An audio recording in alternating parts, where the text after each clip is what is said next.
During class कल की पढ़ाई तो पिछली क्लास की पढ़ाई तो बहुत मजा आया होगा। मजा आया? वेरी। आज उसी सीरीज को हम लोग देखते हुए क्या करेंगे, उसके अगले पार्ट को हम लोग लेकर के चलेंगे। हम लोगों ने संरचना के आधार पर देखा था कि कोशिकाएं कितनी प्रकार की होती हैं? कितने प्रकार की? दो प्रकार की होती हैं, जिसमें से पहली कोशिका थी प्रोकैरियोटिक। प्रोकैरियोटिक। तो आज हम इस प्रोकैरियोटिक कोशिका के बारे में थोड़ा बहुत नहीं डिटेल से जानेंगे कि ये क्या होती है। ठीक है, चलते हैं। प्रोकैरियोटिक कोशिका को इंग्लिश में हम लोग कहते हैं क्या चीज? Prokaryotic cell. प्रोकैरियोटिक सेल, ठीक है। ये जो प्रोकैरियोट शब्द है ये दो ग्रीक शब्दों से बना हुआ है। दो ग्रीक शब्द है। कौन कौन? एक जो शब्द है वो क्या है? प्रो, जिसका मतलब होता है क्या चीज? पहले। प्रो का मतलब क्या होता है? पहले। और दूसरा शब्द क्या है? कैरियन। और कैरियन का मतलब होता है क्या चीज? केंद्रक। यानी कुल मिलाकर के इसको हम सिंपल सी भाषा में क्या कह सकते हैं? कुल मिलाकर के इसको हम सिंपल सी भाषा में कह सकते हैं क्या चीज? केंद्रक से पहले। यानी कि हमें जो पढ़ाई पढ़नी है वो कहाँ से पहले की पढ़नी है? केंद्रक से पहले की पढ़ाई। यानी कि अब इसको अगर हम डिफाइन करेंगे तो क्या होगा कि ऐसी कोशिकाएं, ऐसी कोशिकाएं, ऐसी कोशिकाएं जिनमें स्पष्ट केंद्रक नहीं होता है या अस्पष्ट केंद्रक का अभाव होता है, उसको हम लोग कहते हैं प्रोकैरियोटिक कोशिका। यानी कि ऐसी कोशिकाएं जिनमें स्पष्ट केंद्रक नहीं होता है या केंद्रक का अभाव होता है, तो वैसी कोशिकाओं को हम लोग कहते हैं कौन सी कोशिका? प्रोकैरियोटिक कोशिका। ठीक है।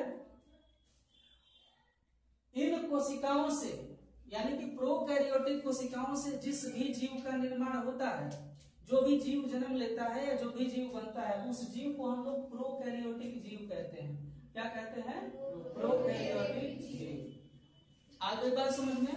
अब देखिए, ये जो आप फिगर इसमें देख रहे हैं ये एक प्रोकैरियोटिक सेल का है, एक प्रोकैरियोटिक कोशिका का फिगर है।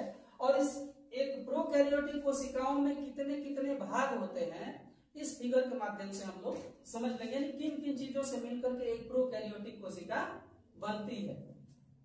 अब देखेंगे इसमें हम रोम, ये जो बाल जैसी संरचनाएं दिखाई दे रही हैं, इसको हम लोग कहते हैं क्या चीज? रोम। यानी कि पाइलस। क्या कहते हैं? पाइलस। रोम जैसी संरचनाओं को क्या कहते हैं? पाइलस। अर्थात प्रोकैरियोटिक कोशिकाओं में रोम जैसी संरचनाओं को हम लोग क्या कहते हैं? पाइलस। माने रोम जैसी जो संरचना होती है उसको क्या कहते हैं?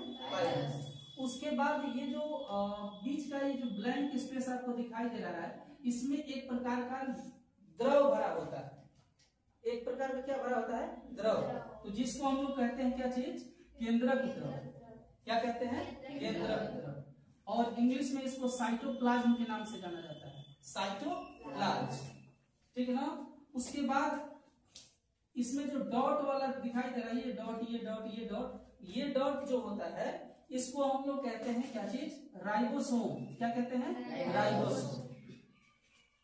चूंकि इसमें केंद्रक का अभाव होता है, इसमें प्रोकैरियोटिक में केंद्रक का अभाव होता है, इसलिए इसमें इस तरह की संरचना, धागे में भी संरचना पाई जाती है जिसको न्यूक्लियोइड डीएनए कहा जाता है। न्यूक्लियोइड डीएनए के नाम से जानते हैं। ये जो धागे वाली संरचना आप देख रहे हैं ना, इसी को कहा जाता है न्यूक्लियोइड डीएनए। ठीक है। अब ये जो चारों ओर से झिल्ली बनी हुई है, ये जो देख रहे हैं ना, ये इस लाइन के बाद यहां से इस तरह से चारों ओर से है ना, इसको हम लोग कहते हैं क्या चीज? प्लाज्मा झिल्ली। क्या कहते हैं? प्लाज्मा झिल्ली। प्लाज्मा झिल्ली का मतलब इंग्लिश में उसको हम लोग क्या कहेंगे? Plasma membrane. क्या कहेंगे? Plasma membrane. बात समझ में आ रही? आगे देखते हैं। उसके बाद ये है कोशिका भित्ति। कोशिका भित्ति है ये वाले, ये जो है ये कोशिका भित्ति है। जो डॉट लाइन दिखाई दे रही है ना, उसको क्या कहते हैं हम? कोशिका भित्ति, सेल वॉल। कोशिका भित्ति यानी कि सेल वॉल।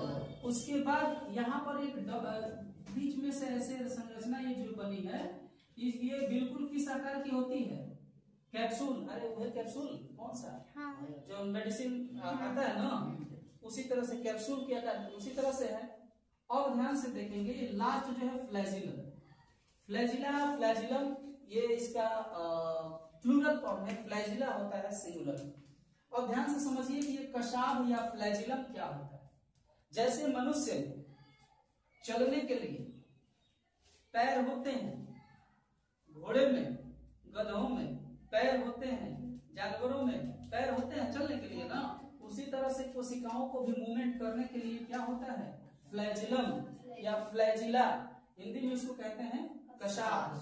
अब ये दिमाग से डिस्टर्ब माने हिंदी का शब्द है, हालांकि चूंकि ये भी अच्छा है, लेकिन सबसे ज्यादा बायो में इसकी एक चीज है कि बायो में सबसे ज्यादा इंग्लिश के वर्ड को इस्तेमाल करना भी चाहिए, जल्दी समझ में आता है। अब इसको फ्लैजिलम कहो, कैप्सूल कहो, सेल वॉल कहो, प्लाज्मा मेम्ब्रेन कहो, न्यूक्लियोइड डीएनए कहो, राइबोसोम कहो, साइटोप्लाज्म कहो या पाइलस कहो, ये जल्दी याद होगा। इस तरह से याद करो हिंदी में, पता नहीं समय लगता है, समझ नहीं बात। तो ये एक प्रोकैरियोटिक कोशिका का क्या है, इसमें पाए जाने वाले विभिन्न प्रकार के तत्व हैं जिनसे प्रोकैरियोटिक कोशिका बनती है। अच्छे से समझ में आ गया।